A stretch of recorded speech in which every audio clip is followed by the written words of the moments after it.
Well, I'd like to see some minimum elements. I'd like to see an initial narrative report, for example. Okay.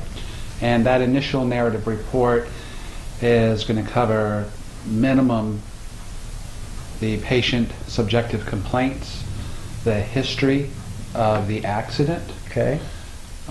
typically a prior medical history, if any, physical examination section where they've done maybe a straight leg raise and maybe it's positive.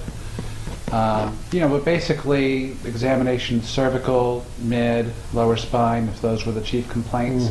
I want to see physical examination section in that narrative report, and I want to see examination of those parts of the body, and I want to see maybe tenderness, muscle spasm, restricted range of motion, positive straight leg raise, those sort of things. So you want you want it in a narrative format. You don't appreciate it then when they just send you their copy of their exam findings. Does that sound right? Correct. I prefer, and I think I speak for most injury attorneys, we'd like to see an initial narrative report. Narrative, okay. And that's also, of course, going to include the diagnoses, what their initial impressions are, what the patient is suffering from, and of course a plan section, such as recommending PT 3 times a week for so many months.